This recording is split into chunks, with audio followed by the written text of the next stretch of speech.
Hey guys, so today we're working our way through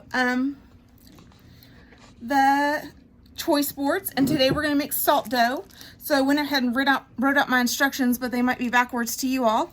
But so salt dough is basically flour plus salt plus water. And I wanted to talk to you a little bit about ratios today. That might be a math term you're familiar with. And so when you look at salt dough, you can break it down into a ratio to easily know how much you need to measure. It's 1 part salt. So I'm using 1/4 of a cup. And then it's 2 parts flour. So that means it's going to be double the amount of salt that you used. So it's 1/2 cup of flour. And then it's 2 parts water. So it's the same amount of water as flour. So I have my bowl here, and so I'm going to dump my salt in, 1/4 a cup, and my flour, and here's my little 1/2 cup, and then I'm going to mix it together. Okay, I know that some of you are really weird about getting stuff on your hands. So I have my 1/2 cup of water here. I want to make purple dough. So usually I would just mix this water in and I would then put the dye in. But an easier way to do that, if you are really weird about getting stuff on your hands, is you can go ahead and mix it in the water, and then there's a less likely chance that it will stain your hands. I said less likely, not no chance. So I'm gonna stir up my water here. That looks a little too blue.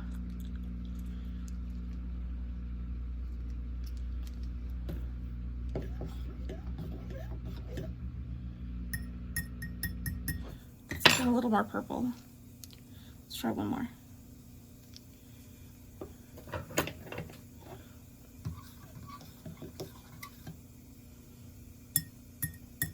Okay, so then I'm going to add 1/2 of my water.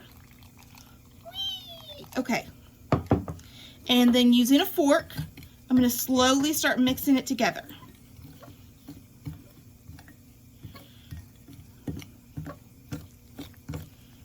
You can see it's getting nice and thick.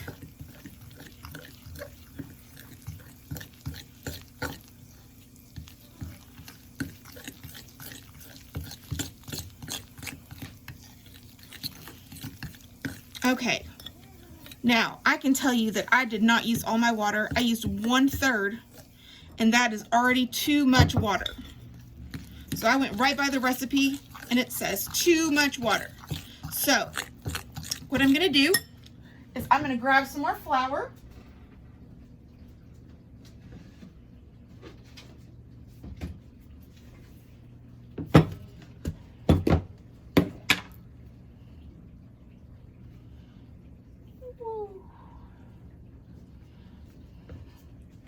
So never dump your whole thing of water in there, because you can always add more water later.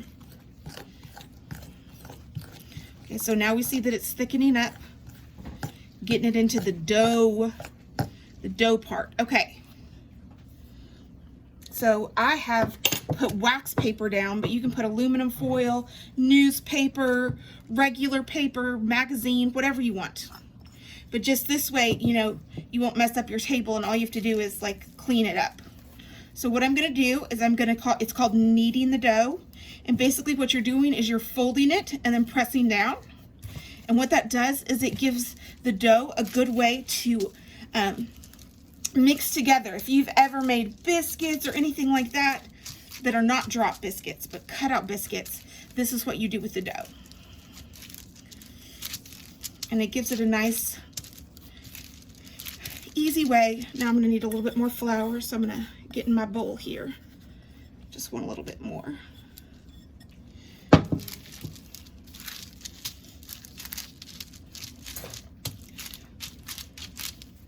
All right, so now I've got my dough, and I know it's done because it's still a little bit sticky, but look, it does not stick to my hands. If yours is so sticky that it's sticking to your hands, it is too sticky. All right, so on the choices that you have to use salt dough for are endless. I am going to make a coil pot. So I know that to start with the coil pot, I am going to make the bottom of my pot first.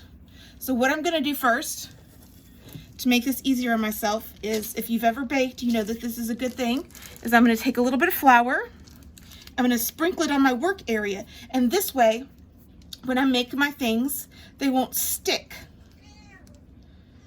And if you hear any meowing in the background, my cat Mina's having a very exciting day today. She's just full of energy and delight, and she's letting everybody know. Now, one thing that you might not know about is scoring.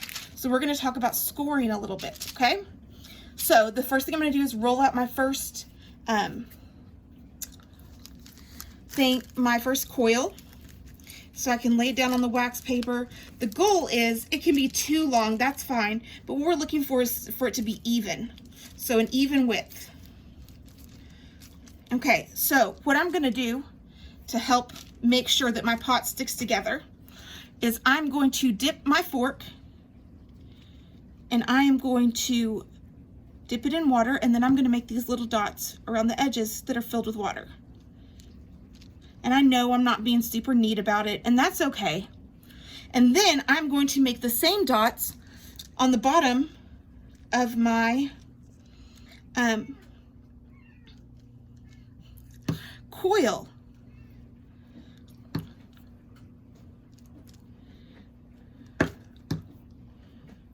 Okay, so then I'm going to take the side with the dots on it, and I'm going to lay it around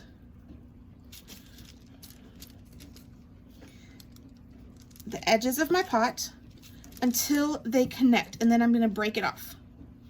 Okay, so we've got a good connection. Okay, so today I'm going to do 5 layers. Okay, you can do it as tall or as short as you want, but I don't want this video to go on for 20 minutes. So I'm going to do 5 layers. Now, remember that we're looking for evenness, and we also want it to be thin, because if you're planning on baking this, then the thinner that it is, the better chance you'll have of it actually baking all the way through. And when I post this on YouTube, I will post the baking instructions as well. Okay, so we're going to go through and we are going to score it again. So little dots filled with water. I'm so glad that I have Mina talking in the background, because it makes me feel like if somebody's talking over me, it feels like I'm right back in the classroom. That's a joke. You guys can laugh. I'm going to pretend you all are laughing at my funny joke. Okay. All right, here we go. So then I'm going to lift it up, and I'm going to match the dots together. And remember that these dots, this scoring, is just helping create a connection, like a little suction.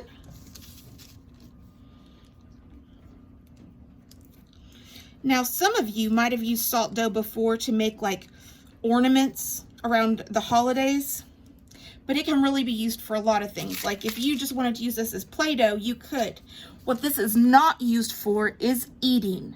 And no, that is not because it will hurt you. It will not hurt you. You've seen what I've used to make this: food dye, water, salt, and flour. It is because it's going to taste straight up like salt. It's going to be disgusting. So if you don't believe me, feel free to take a tiny pinch, taste it for yourself. It's going to be disgusting. So we're on to our 3rd level now. Remember, I'm looking for thin, even coils. Thin, even coils.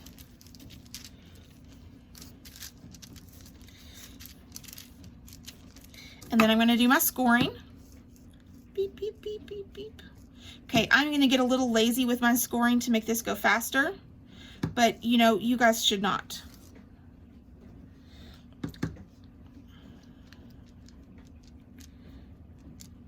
Do better than me in a tutorial video, because if I was doing this for real, I would do a better job. But as a tutorial video, you know, we're just going to do the best that we can.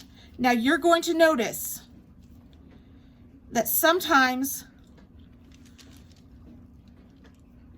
your little pot might want to cave in a little bit or cave outward. And that's okay. If it's caving outward, it might mean that your coil is just a little bit too big. If it's caving inward, it might mean that it's just a little bit too small, and you can stretch it out and make it different, okay? Or you could say, hey, my pot is taking a different shape, and that's cool beans. All right.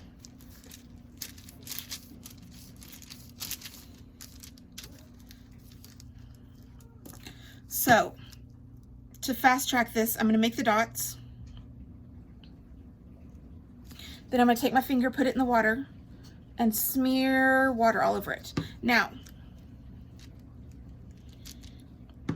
I, as you know, do not care about getting things on my hands. So if a little bit of dye gets on my hands, it is no biggie. So here's my 4th coil. It's like handling a snake, but one that's asleep.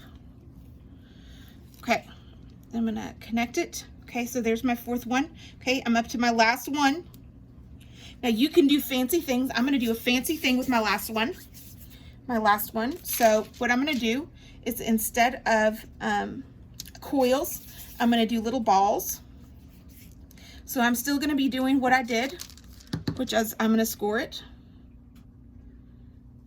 Score, score, score, score, score, score. And then water, water, water, water. And then I'm going to score the bottom of my balls, and I'm going to stick them on there.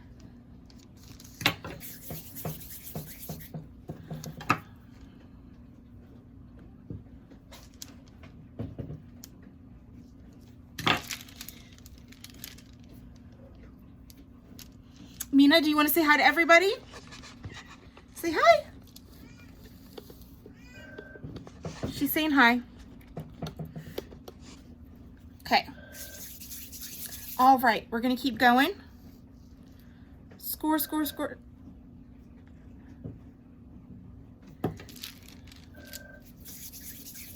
Don't you get on that table, Missy.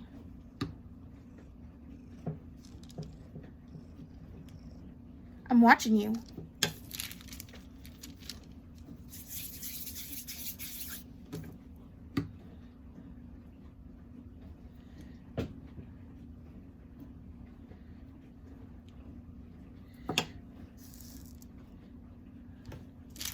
I'm not gonna lie to you guys.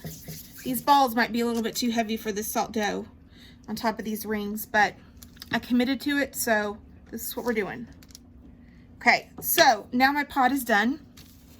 I still have all this leftover dough, so I can put this in a bag, put it in the fridge, and use it at a later time.